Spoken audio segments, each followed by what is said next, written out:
Good morning, good morning, good morning. Happy Monday, April 19th, 2021. This is Morning Joey.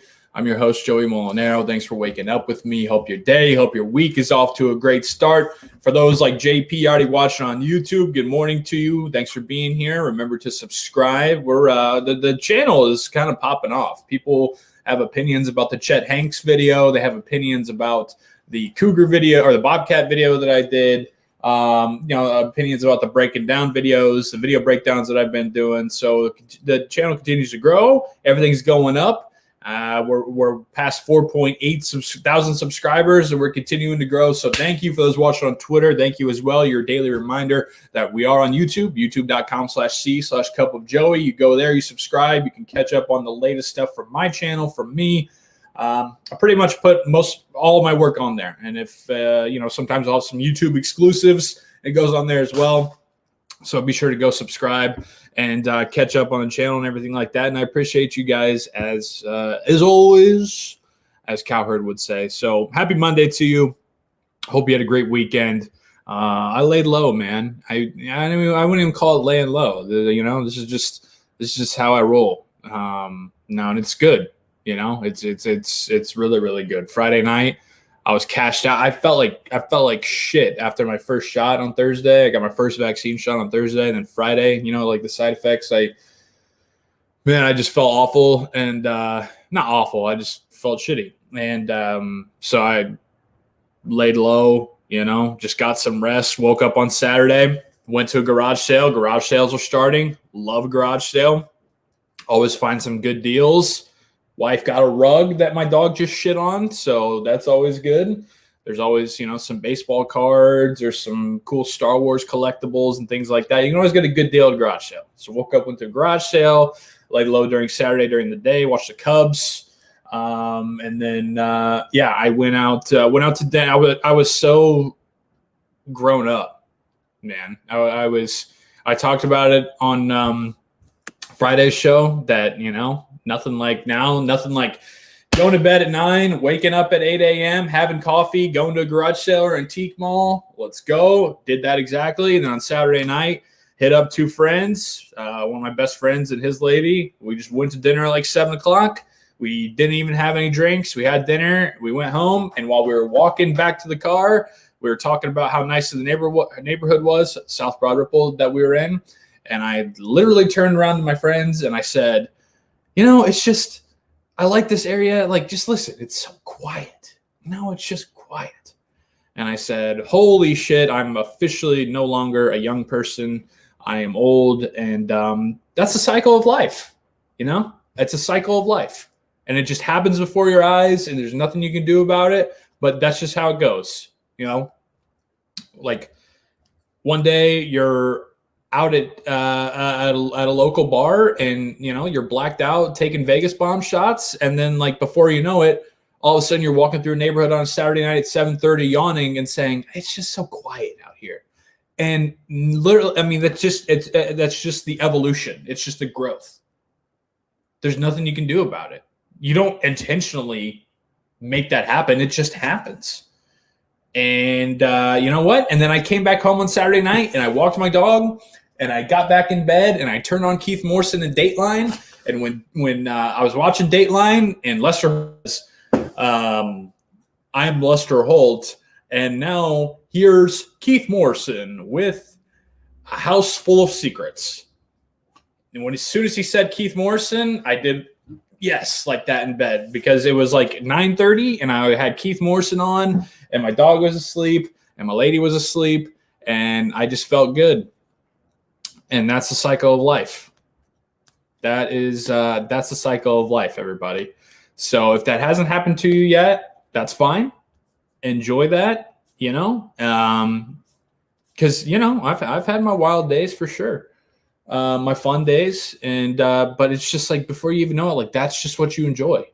You know what I mean? Like I wanted to go to bed early on Saturday night. One, because I love watching Dateline, but two, because I was hoping I could wake up on Sunday morning and I could go to an antique mall, a flea market down in Southern Indiana. Didn't happen, but still had the opportunity to happen. So Anyways, I know I've talked about on the show before sometimes about how, like, when I moved and how my back was hurting.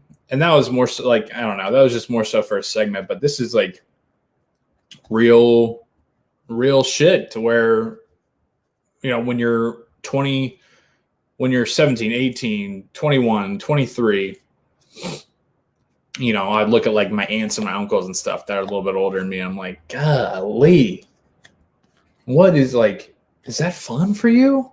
That just seems so boring. And then before you know it, I'm walking, yawning at 7:30 on a Saturday night, looking back, telling my friends, it's just so quiet out here. I like it. What can you do? What can you do? Royal Blood song Boilermaker. All right. Purdue's new theme song. I'll give it a shot. Zach Rizzo. The bad batch after moving led you here. Yeah, I mean, that was the start of it, JP, and it was the start of it. And, got 3 cats and a dog and shit. And it's just, I don't even know how to explain it. It just happens. It's again, it's one of those things where you like ask your dad about it when you're like 17. You're like, Dad, why are you like, because you're like, are you even happy? Like what?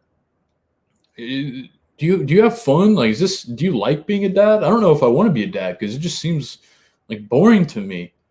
And then they're like, well, I mean, I had my days like you, but you just grow up, And then they like rub your head and they're like, and then you came around and you guys are my life now. I don't have any kids, but I have pets, and it's just like, I understand it, like how when your parents always used to say, like, your friends aren't always going to be there, you'd be like, shut up, I don't want to hang out with you. They're not always going to be there. One day you'll get older and they'll golf every weekend and you'll never talk to them again.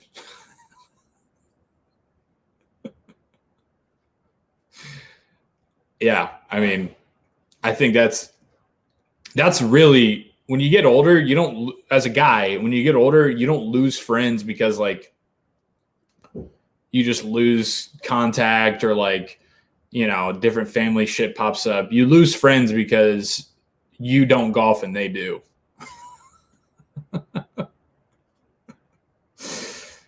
I don't know. I'm like a golf hipster, I can't give in, but God love like 80% of my friends, man. They just fucking every weekend, just golf. As soon as it breaks like 55 degrees, just fucking get on the course. I'm like, dude, I can't leave my lady like that. I can't, like, that's a lot. That's a time commitment. And like, none of us are good at it. And everybody's like, well, it's not the point. I'm like, okay, then like I have a patio. Can't we just come like drink beers and listen to music on the patio and not fucking spend however much money and then like get shitty because we suck at golf? And like Happy Gilmore, like dress like that. That's another cycle thing. That's like, I went to bed one night and I wake up the next morning and all my friends just on Saturday morning and then even Saturday afternoon and then a quick 9 on Sunday morning, they just golf. I'm like, okay, I guess we're not hanging out anymore. Oh, shit.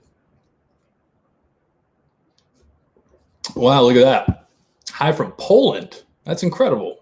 Good morning. I don't know what time it is over there. I'm assuming the evening or the next day. I don't fucking know. But appreciate that. Zeta. Cool name, too. Who's my second favorite NFL team? I don't have a second favorite NFL team. I like, I've been lucky enough to where I have new, I have contacts and like friends and the relationships with players on different NFL teams. So I just root for individual players. I love the Steelers. Steelers are my team, but then I root for Christian McCaffrey and I root for George Kittle and I root for Honey Badger and I root for Tristan Wirfs and I root for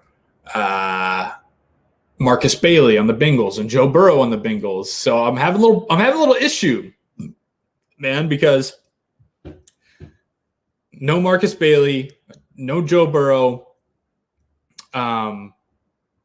If they take Jamar Chase, it's another Tiger on there, So it's like I'm never gonna switch alliances. Don't read into that. It's not what it is. But it's getting really hard to dislike the Bengals because Marcus Bailey is a dear friend of me and my wife, and he's on there. And love Joe Burrow, obviously, and you want to root for him. So it's getting tough. And then those new uniforms, I like them a lot. I'm going to get more into them. We're going to rank the NFL divisions by uniform because the Bengals got new uniforms. But I like them a lot. And people are complaining about them. What's different? There's a lot different. People who are complaining about the Bengals uniforms don't understand the nuances that come with uniforms. They're not paying attention to the minor details. So we'll get into that a little bit. Brett, as a Steelers fan, any recommendations on the best way to watch the NFL draft when your team's picking late? I'm not used to waiting until pick 30. Signed, a Bills fan. Yeah. See, I think that makes it even more worthwhile. Like, I think that makes a draft even more fun because if you draft at like number 7, you get there pretty quickly, and then it's just kind of like, all right, we got this guy, cool, and like you read your stuff, and then you're like, well, I guess I'll watch the rest of it, But when you're drafting that late, one, you're in a good position because your team is good, so congrats on that. But then 2, it makes it a whole event throughout the entire night, and you don't have to worry. Like, it's not like you're waiting for that AFC Championship game where it was the late kickoff, and you're like nervous, so nervous. Everybody wins on draft night, So you're waiting until 30. You're eating your wings. You're having fun. You're drinking some beers. You're bullshitting with the boys. You're at the bar or whatever. You're watching these picks come in. Oh, man, I liked him. I thought he might fall to us. Shoot. Hopefully this guy's falling. That's one thing is to watch like who's falling. When you draft late, you keep an eye on a few of those guys that you're like, oh, damn, I thought he was going to get picked like 12. Maybe he'll fall. I remember that happened with itchy nose. What do you know? I remember that happened with Tremaine Edmonds. Well, you picked him. He was falling, and I thought maybe there was a shot that the Steelers could snag him, but it didn't happen. And then I think we got his brother, if I'm not mistaken, that same draft. I can't remember exactly. But yeah, so, you get to make it a whole night thing, and then you get to the end of the night, and it's like hopefully a really nice payoff of somebody you wanted. But then also it's fun throughout the night to kind of watch a couple of those guys that, oh, maybe he'll fall. Maybe he'll fall to us. We'll get a steal. There you go. That's what I suggest. 3 p.m. All right. Nice. No, I'm not. Stop. Like I said, I just root for individual players. When it's not the Steelers, I root for the guys that I know and that I'm, who are cool to me and give me the time of day and have a relationship with. So, yeah. Best to pick in early 20s, excitement with the top 10 picks, and you stay excitement of your pick. Yeah. Yeah. I mean, that's, it's like right up my alley. The Colts are 21 and then the Steelers are 24. And, but I was just saying, like, for my indie folks, Colts 21, and I always just kind of pay attention to them since all my friends and family and everybody are Colts fans. So I always pay attention to that. So they got 21 and the Steelers are 24, so it's not bad. I like those a lot, Brian. I mean, and let's get into it. Real quick, I'm going to Chicago right after this. So I'm going to be with the Barstool Chicago guys. Really excited about it. We'll be with them tonight, tomorrow, Wednesday, and I think Thursday during the day, and then coming back Thursday evening. But I'm going to be up there. Love Chicago. But like me and Ian Happ talked about a couple weeks ago when it was like 68, 70 degrees in Chicago. Of course, tomorrow in Chicago, 39 and snowy. Love it. We talked about it. I have my W beanie packed. I'm packing all my winter shit just like I talked about because, of course, when I go up there, snow. anyways, it'll be fun. I love Chicago. I'm going to be up in Wrigleyville as much as I can, and still going to do the show. I'm going to do the show every day. I'm going to decide on the drive up there, I think, maybe talk to the Chicago guys. I'm going to decide if I'm going to keep it 9 a.m. Eastern or switch to 10 a.m. Eastern. I'll probably just keep it at 9 a.m. Eastern because you guys have been riding with me, so fuck it. But just something to keep an eye on. But anyway, it's going to be up in Chicago. Really pumped. So hopefully some good stuff coming out of there. But, yeah, let's just get into it. Everybody's asking about the Bengals and the uniforms, and I like them a lot. People are saying they look the same. And of course, they have the same color schemes. They have the same kind of feel to them, but they're obviously different. The old uniforms that they had were stuck in 2004. When everything was just trying to be like as loud as possible, clash as much as you can. And we got stripes on the pants, and we got orange jerseys, and we got stripes on the side of the jerseys, and we got black pants, blah, blah, blah. Like, it was just too much. All right. Those were just too much. So they simplified them. They broke them down. Here's from Shefty in the Bengals release. You got T. Higgins, Joey B, Tyler Boyd. They kept the white color rush. Again, simple, get down to the basics, clean, doesn't clash, very good. And then they have the white pants with the black jerseys, and they eliminated the Bengal stripes on the side of the jerseys, which I think is good. They keep them on the shoulder, just a few, eliminate them down the side, and it just simplifies it. It makes it to where there's not so much to look at, it's easier on the eyes, and it just goes better with their uniform combination with their pants, and also when they're playing other teams. You got the orange tops with the black pants, and then you have also the black pants with the black tops. And again, people are saying same, it looks the same, blah, blah, blah. And it doesn't. They simplified them. They cleaned them up. They modernized them to be 2021 instead of 2004. Again, the old uniforms they had in 2004, 2005, that was the way to go. You look at the Falcons, the way they did it, the Cardinals, the way they did it. I know there's a few. The Buccaneers, good Lord, they've gone through however many different ones. But everybody's getting back. The Browns, everybody's getting back to simple, more modern, clean, and this is what the Bengals did. I think they look sharp. I think they look really sharp, and I think it'll look, for selfishly, when we have to play them twice a year, it'll be easier on the eyes. When they come to Heinz Field and they're wearing the all whites, and when we play them at Paul Brown Stadium, and they're probably going to wear the all blacks because they like to get, a crazy like hype uniform to play the Steelers. And they'll wear the all blacks, and we'll wear the classic, white top, yellow pants, and it'll look nice. Because when I went to that Monday Night Football game in Cincinnati, and that just shit show of a game, but I knew it was the only time I was going to get to see the Steelers play in person in 2020. So I went to that Monday night game 4 days before Christmas, and the Bengals decided to wear orange jerseys and black pants, and they had the stripes down the sides and the stripes on the. It was awful. It was the game was awful. Their uniforms are awful, and now they're not going to be as bad. So good on the Bengals. I like them a lot, but with that, I thought, hey, could be good. I was thinking about it. Now with a few of these changes in uniforms, let's rank the NFL divisions by uniform. So all 4 teams in the division, what their uniforms like, how they stack up. And so we're not measuring by talent. We're not measuring by contenders. It's just by the uniforms that the collective group has. You know how we roll. We start from last and go to first, because if you go first and then the last, who gives a fuck about the last one? So coming in at number 8, the AFC South.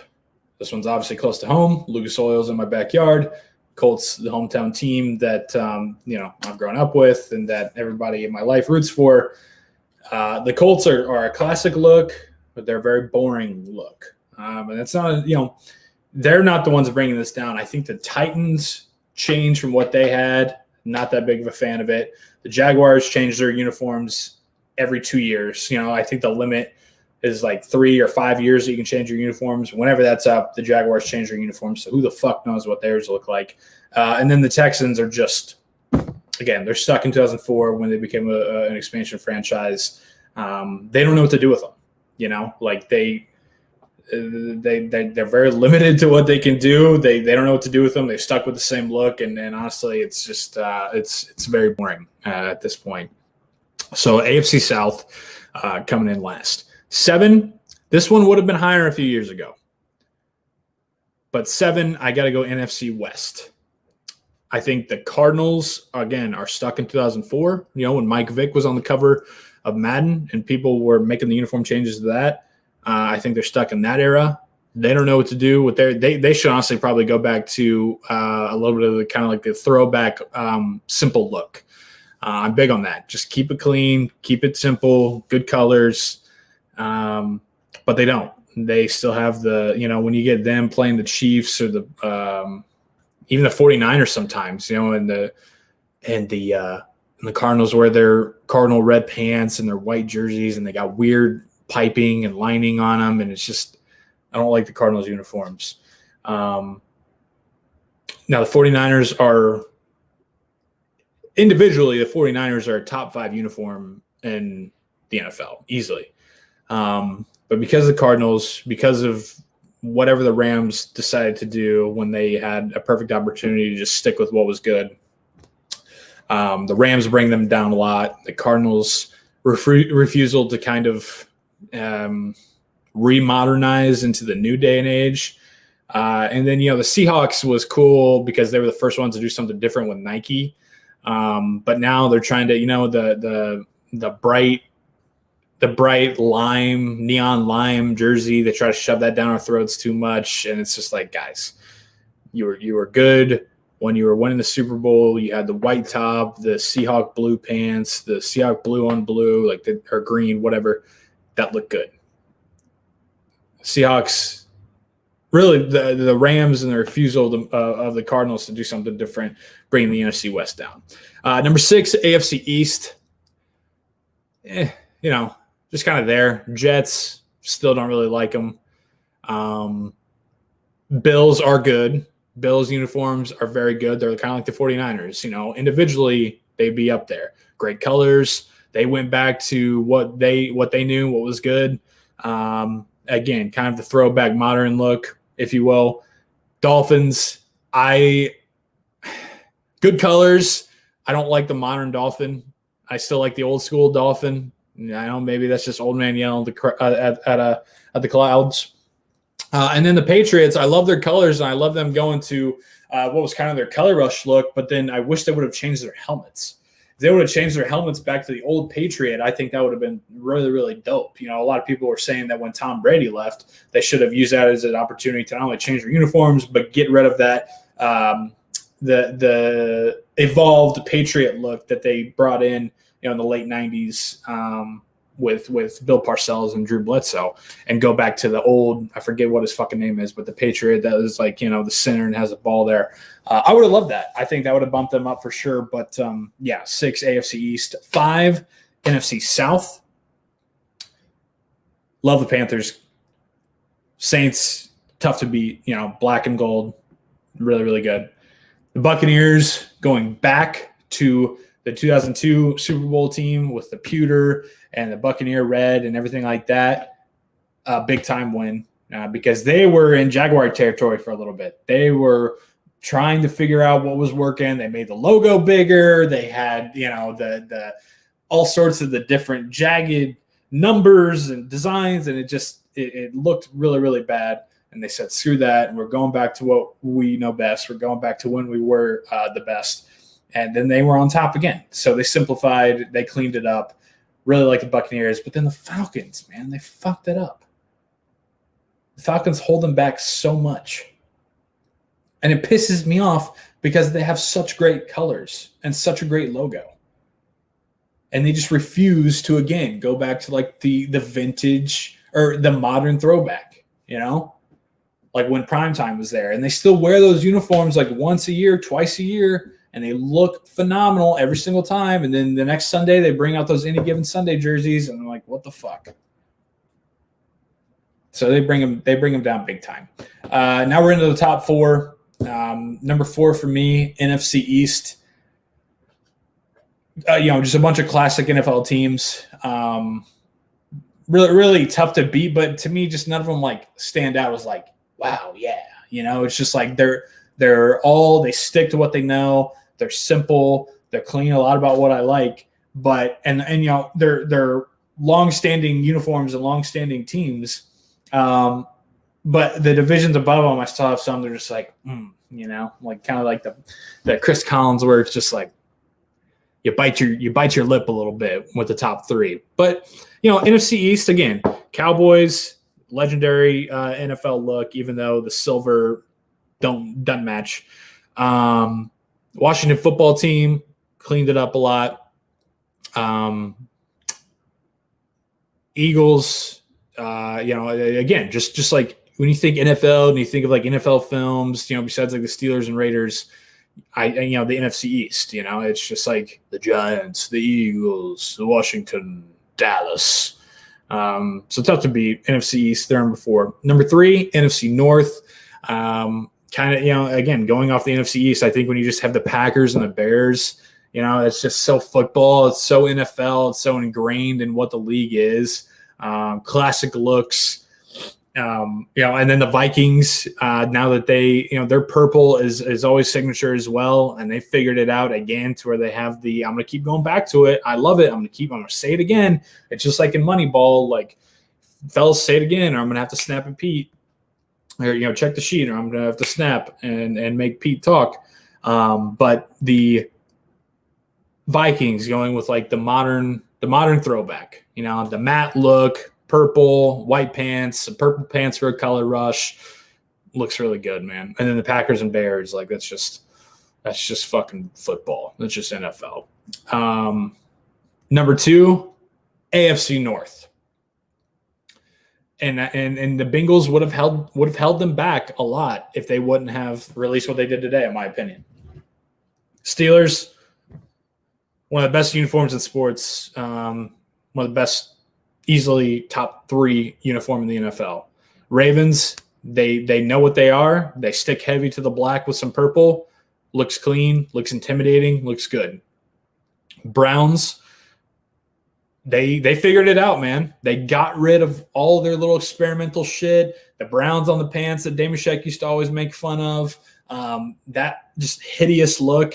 And they went back to, hey, we're going to go back to what we were good at, in the 80s. And they look clean, man. They really do. I like the Browns uniforms a lot. Like I'm happy for the Browns community, the Browns fans that they figured out the uniforms, because it's a slick look. And now the Bengals join them as well. So I think you add up all of them, the Browns and the Bengals finally figuring their shit out. Steelers and Ravens are a classic look. They're up there. And then number 1, AFC West. Really not even close. The Broncos, I wish the Broncos, they were so heavy on the orange jersey. And, if they would have gone back to the throwback, like the Orange Crush, where they had the light blue instead of the navy blue, then that would have been cool. But the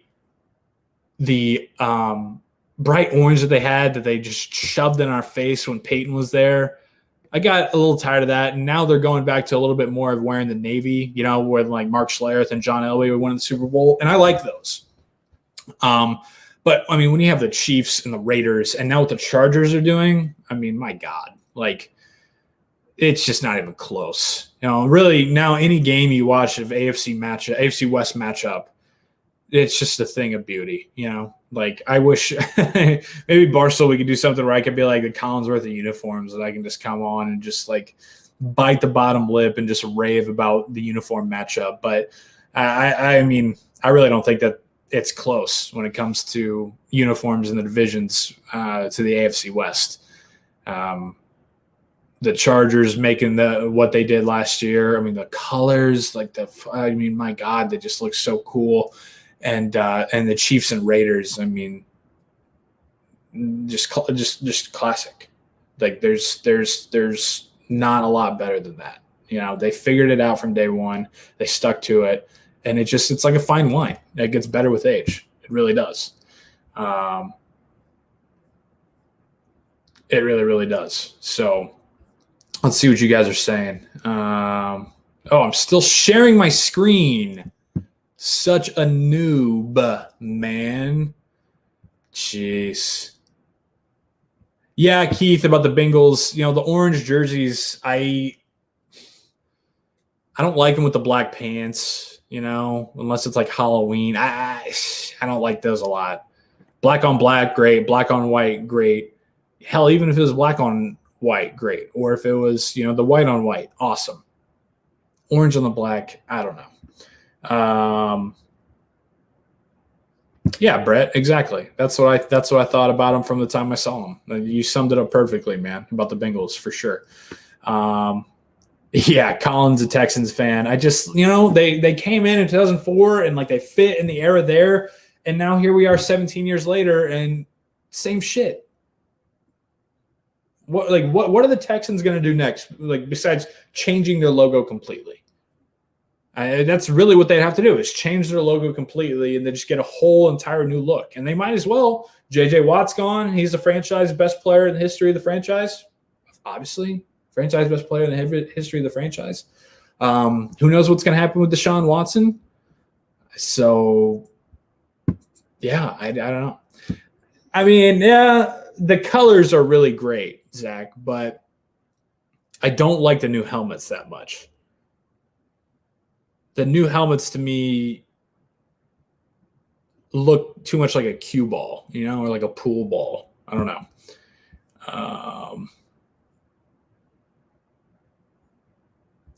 Yeah, see, this is what can happen too. You make a great point. Rams almost got over modernized. Yeah. And that's always the fear, and I think that's kind of the fear with the Texans. I think that can be, I think the Titans are almost in this category too. They almost over modernized. Now they lucked out because they have really, really great colors being navy and light blue, but yeah. I mean, JP, the NFC North, again, Packers and Bears are just a classic look. Can't go wrong. Vikings have a purple that helps them stand out, but it's not overly purple. They keep it matte. They keep it simple. Looks good. And the Lions, who knows? I didn't even mention them, but the Packers and the Bears really pushed it over the top for them. I would love the Kelly Green to come back for the Eagles, man. Yeah. I would love if the NFL – I mean, I think the NFL just needs to be – I guess they don't need to be because they're, such the king of ratings and everything like that. But it would be awesome if they were just a little bit more flexible with uniforms. If like the NBA, they had like 1 week where the team wears like kind of a city edition uniform that is a little bit crazy and, and gets a little wild, and they have something that pays homage to the city. And then 1 week, like the Eagles can bring out their Kelly Greens again, and the Broncos can bring out their full orange crush with the bright orange and the helmet with the D logo and the Bronco going through it, but not the navy blue one, the light blue one. I think that would be really, really good. Where are we at here? And you know what's funny about the Jaguars is that when they first came into the league, and in like the early 2000s when they had like Fred Taylor and Mark Brunell and Keenan McCardell and Jimmy Smith, those were great, man. The black helmet with the full Jaguar going across and like the teal jerseys with the white pants or the black pants with the Jaguar on them and then the white jerseys. Those are fresh. Those are so clean. And then they I don't know what they tried to over modernize, or they tried to win people over with new uniforms. Like they went away from what worked, man. Yeah, I agree. Pats with new helmets would be dope. I'm not talking about bringing back Pat the Patriot, but changing the white helmets to white would allow the red throwbacks. Yes, I love the red throwbacks for the Pats. That's one of those jerseys. Like I wanted a Tom Brady red Pat throwback jersey. That was one of those, like, it's not on your team, but it's like such a sick jersey and a player that you like that you wanted to have. Yeah, exactly, Keith. NFL only allows for teams to have one helmet. So even if you wear a throwback uniform, like you still have to wear that same helmet. You can only, or it has to be the same color. So you can change like the logo on it, I'm pretty sure. The Broncos actually did that a handful of years ago with the color rush because they brought back the old D with the Bronco going through it, but it was on a navy blue helmet because you had to keep the same helmet color. Yeah, you would think, JP, like that's what I'm saying. Like the NFL is king of trying to cash in, and that's what it feels like now with them approving the jerseys to be able to have like running backs for single digits and wide receivers are single digits and defensive backs do the same. It's like, oh yeah, now we're going to sell a whole bunch of more Christian McCaffrey jerseys with him being number 5 like he was in college. Might as well think about if it was a number 5 and then it was like a city, or state homage to Carolina.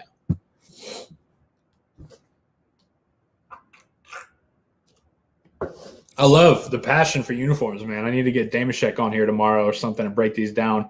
But to recap, again, NFL uniforms by division, 8 AFC South, 7 NFC West, 6 AFC East, 5 NFC South, 4 NFC East, 3 NFC North, 2 AFC North, and 1 AFC West. And it's not particularly close with the AFC West.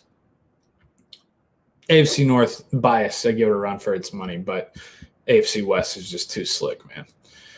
Too slick. So yeah, let's go shot number 2 here. Scientists apparently say that we'll make contact with aliens by the end of the century. Scientists believe that humans will make contact with aliens by the end of the century. Dr. Kaku of U.S. TV series Ancient Aliens has said that following the recent leak of UFO footage from the U.S. military, it's likely that aliens do exist. Speaking to TMZ, the 74-year-old said there are only 2 explanations for the footage, that it's proof of secret government weaponry or proof of life beyond our planet. He said, quote, I think it can be no longer ruled out the question of extraterrestrial visitation. It used to be that only crackpots, hucksters, and people who saw something because they were in a drunken haze. They were the people that most people thought were the ones saying they had encountered a flying saucer. I think we have to take them seriously. I'm a physicist. We believe in things that are testable, reproducible, and falsifiable. In the past, they couldn't be tested. It was just an eyewitness account. But now we have videotapes from the U.S. military. Physicists have now analyzed these graphs frame by frame, and we realize that no known commercial or military vehicle can reproduce the gyrations and the velocity of these objects. Either they are secret military weapons like hypersonic drones, or they're from outer space. He explained, I think that there's a good likelihood that in this century we'll make contact with an alien civilization. And how do we know this? Because we're getting better at scanning planets in outer space for radio signals. He continues, quote, so I would expect that if they're that advanced that they could reach the Earth from outer space, they are probably thousands of years ahead of us in technology, in which case we're like squirrels to them.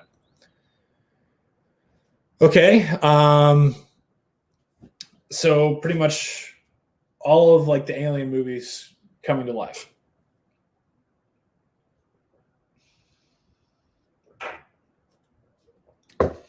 So like in War of the Worlds, Morgan Freeman is narrating at the beginning and saying how they've, been watching us and eyeing us and preparing and, waiting to strike at the perfect moment. And they're wanting to use, and like from signs, like they're wanting to use our planet for resources, or they're wanting to just kill us all. I don't know, man. By this century, I mean, let's see, it's 2021. Yeah, so I'll be dead. I mean, he said within the century, so it could be 10 years, it could be 20 years, it could be tomorrow, it could be in 2099, and Joey won't be here, but maybe my grandkids or something. They'll be older. Yeah, probably like 40, 50. I don't know. Yeah. I mean, I'm a sucker like everybody else. Like if there's something that says, we'll make contact with aliens, I'll click on it just because it's like that natural human curiosity of wanting to know. Is it out there? If so, where? What do they look like? How do they communicate? Would it be like in the movies when they attack and like we're all just screwed? I'd like to think that being in Indianapolis, I'd probably be okay for a little bit. You know? If the aliens have been watching a lot and they want to do some real damage, then, you know, the coasts. I feel like old Indiana, they wouldn't have too much of a problem with, unless it's just like an all-out, like, they're like, yeah, we know the states and capitals too, and we're coming for each one of them.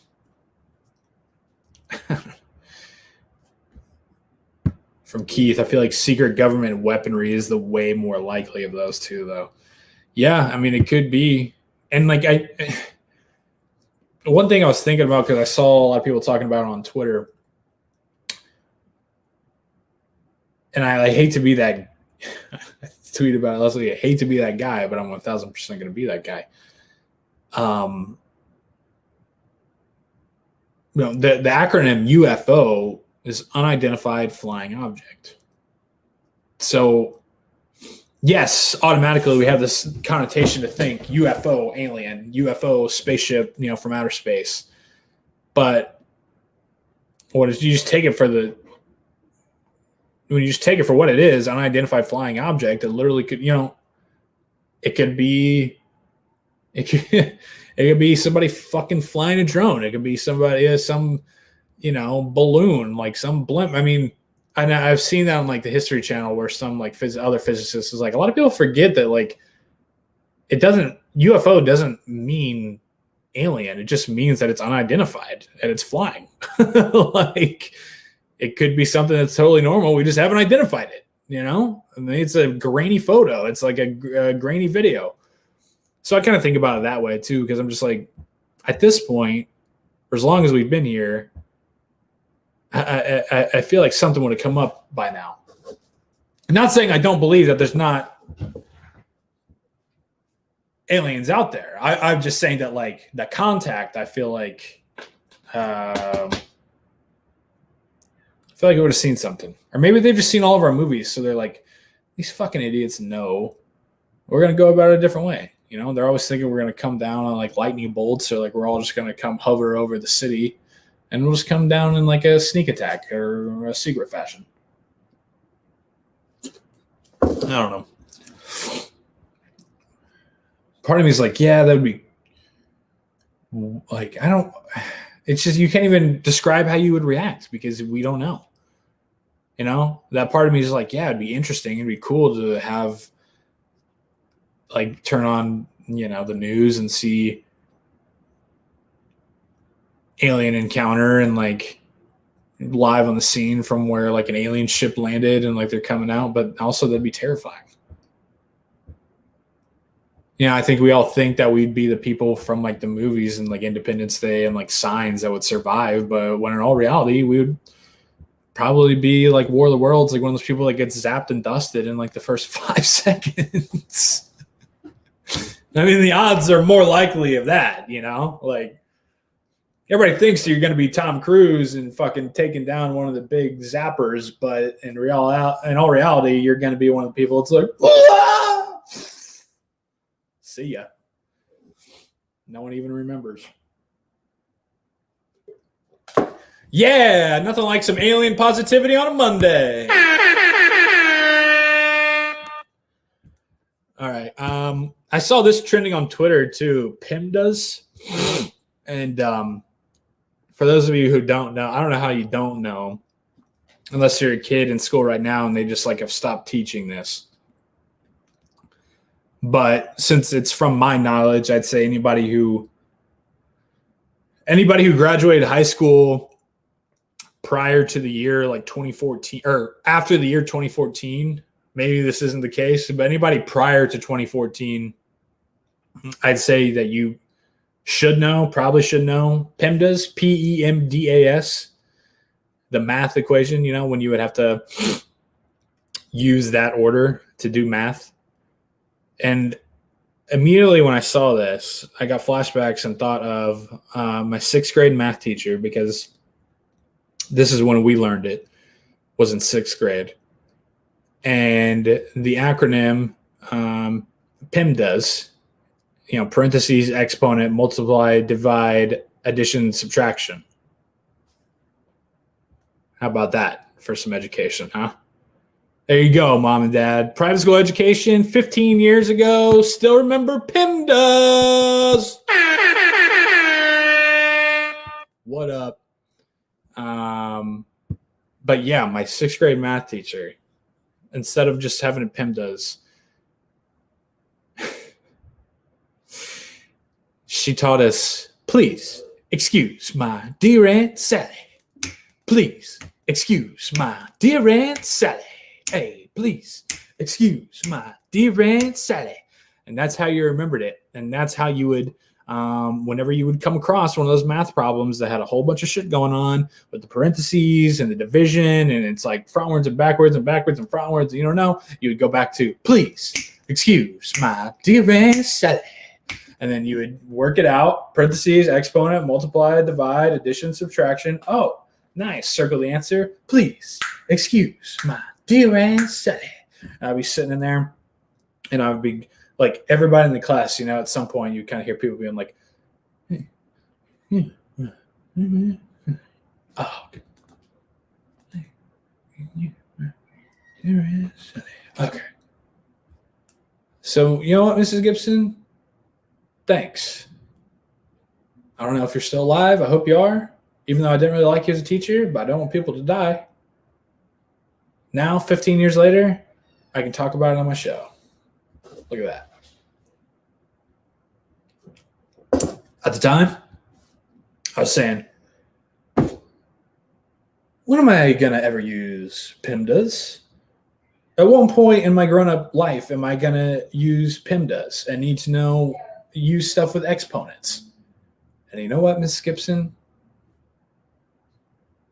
Now I did. Came full circle. Please excuse my dear Aunt Sally. Hey. And she would do it. She would make it a song, and she would kind of walk around in between the desks and everything, and she'd be like, please excuse my dear Aunt Sally. And we'd all get into it. It was fun, man. I hated math and science, but 6th grade,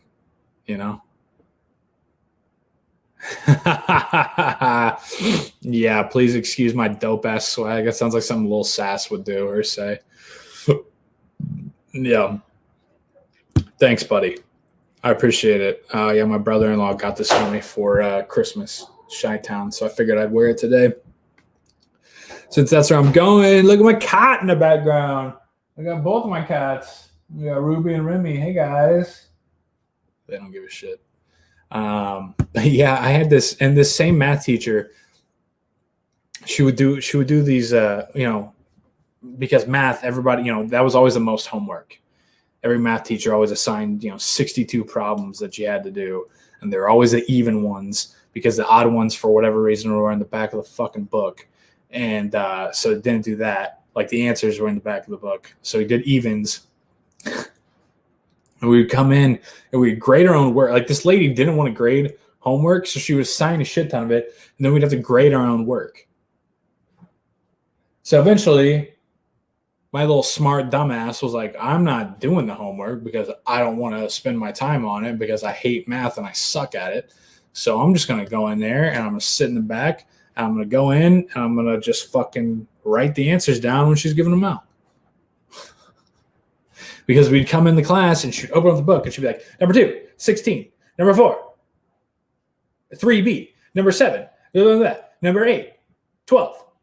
And so I'd just sit there and I'd write it down. And then she would come around and she'd try to check our work. And so while I was going on, I would just write random ass numbers, and I'd do this. And I'd just really, it made no sense. I would just write random numbers down and put some lines and shit. And then I'd circle my answer. And that's how I got through 6th grade math. Boom.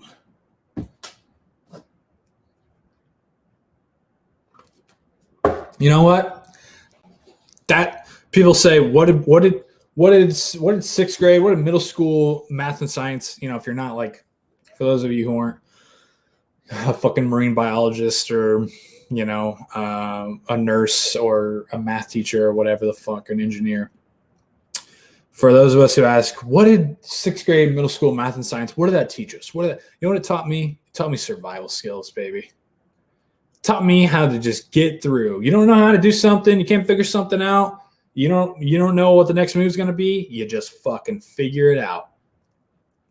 I adapted and I figured it out. I didn't know. If I would have just put in the work, put too much time and effort to get like a D or a C. So I said, fuck it. I'm just going to adapt and I'm going to figure out how to get a D or a C without having to do as much work.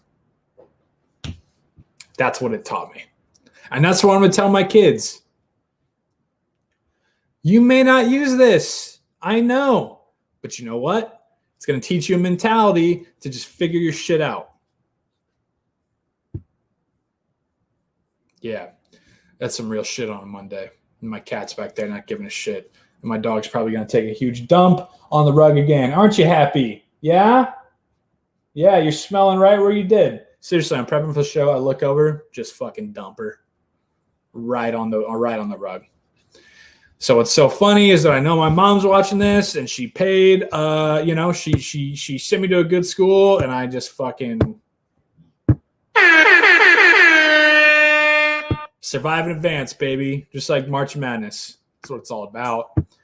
Worked out in the end. All right, I got to get on the road to Chicago. I hope you guys have a great Monday. Again, for those watching on YouTube, be sure to subscribe below, like the video, come back, watch it later. Twitter watchers, I appreciate you as always. You can keep watching on there. But if you want to catch up on the latest shows, catch up on today's show, or the other stuff that I drop on YouTube, be sure to subscribe, youtube.com/C/cupofjoey here every morning, live at 9 a.m. Going to have some good guests coming up this week, some Chi-Town guests. Really looking forward to it. We're continuing to grow this channel. I appreciate you as always. So have a great Monday, and I'll talk to you tomorrow in Chicago, live at 9.